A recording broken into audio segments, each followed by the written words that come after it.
All right.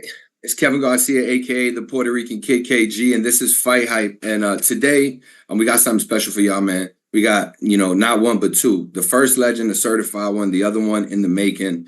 And we got a special event going on this Saturday, October 12th, 2300 Arena, Philadelphia, Pennsylvania. Taylor Garcia Part 3, The Rise. And if y'all don't know who this is, I certainly don't need to introduce him. You probably need to do some research, but I'll help you out. As Danny Swift Garcia. Appreciate you joining us today, man. I appreciate you, bro, for sure. Thanks for having me. Yeah, no doubt.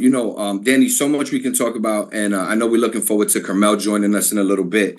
But to kick this thing right off, let's talk about it. This is your third card, Taylor Garcia, The Rise. Talk to us about this card and what can we expect? Oh, definitely. Like you said, we got the brightest young stars, Swift Promotions on this card in Philly, October 12th at the 2300 Arena. We got Dylan Price. He's undefeated. He's knocking on the door for a world title fight. He's the main event. Then we got Curmel Moton, one of the brightest young stars in boxing, making a lot of noise. Then we got my fighter on there, Quincy Williams. He's 3-0. We got female boxing.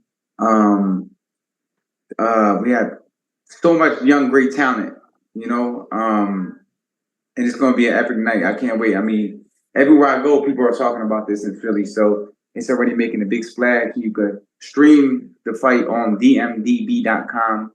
That's the official streaming platform. It's a website, so you have to type it in www.dmdb.com, and that's where you can watch the fight. Yeah, and obviously Curmel Moton, he's a big draw in this fight, and fans are interested. Can you explain a little bit about the relationship?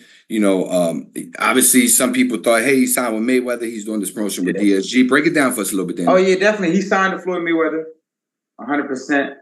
And I was brainstorming. I said, look, how can I make this big? How can I make it bigger? How can I make this fight card bigger?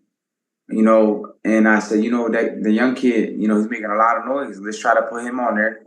We reached out, we came to an agreement, and that was it. Only probably took like a week to get it done, and it got done. Yeah, that's dope. And I know a lot of people are excited to see him fight. He's been, pretty active this year. I think this is like his fourth fight, right? It's gonna or fifth, something like that. But with that in mind, just for the fans who don't know, how well do you and Curmel know each other? Do you guys have a relationship before this, or this kind of no relationship at all? I just know him. I just seen him fight. I just know him off social media. I seen he's making a lot of noise, and I figured, who's a young guy that is making a lot of noise? They can help, help us pump this thing up a little bit. And it was him. And we reached out to Floyd, Richard Schaefer, and it was done. It was that easy. It took like a week, not even. Yeah. And again, this Saturday, October 12th, right? So, I know there's a lot of different things going on at the event, and we're definitely going to get to some of those big announcements that DSG, Swift Promotions is putting out there. But is this just a one-off, or can we expect Curmel to return?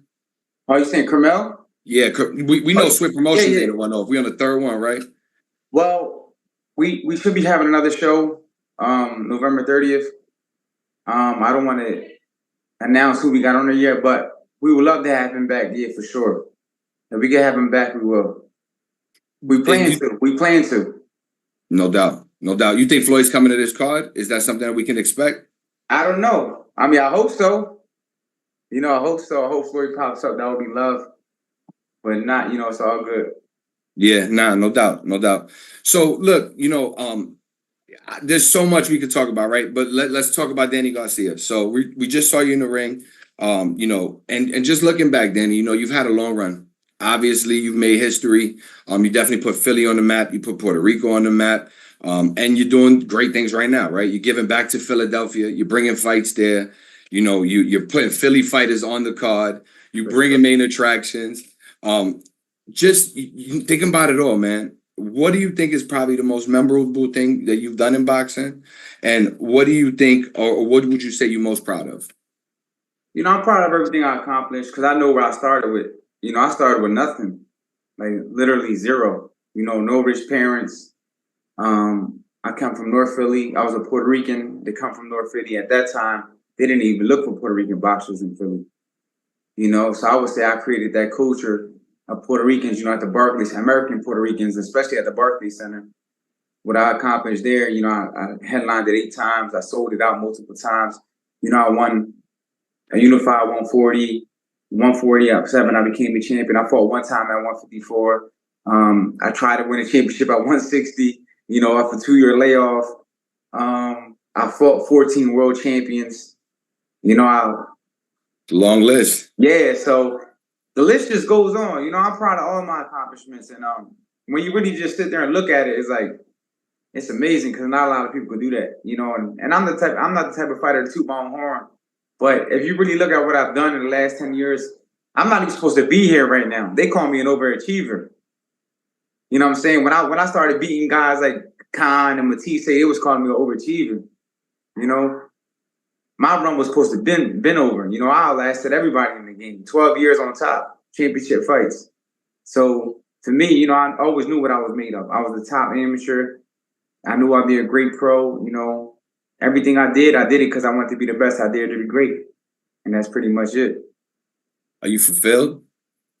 You know, I'm happy. You know, I didn't. My last fight, I would have been 3-division world champion, but that would have made my legacy even better. But you know, I tried to do something that only a few ever did. You know, only a few people started at 140 and went up to 160 and became a world champion. Only a few. I mean, I think Trinidad did it. I think Cotto did it. I think I would probably, Oscar did it. Probably been like the 4th person in history to do that. But I think just the layoff got to me a little bit. You know, the inactivity. It was just hard for me to get back into that mindset, that championship level mindset. And I think that's all it came down to. Yeah.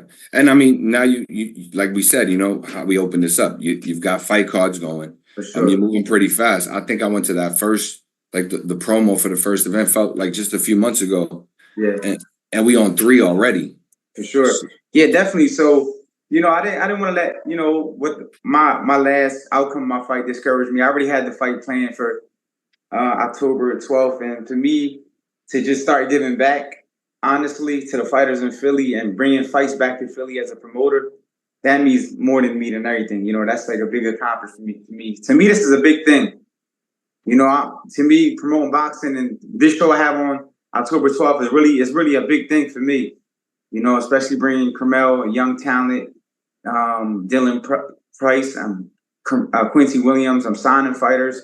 I'm giving them a platform. Everyone's talking about it. For me, I just want to take over the boxing world as a promoter. And I really believe I'll be one of the biggest promoters in boxing one day.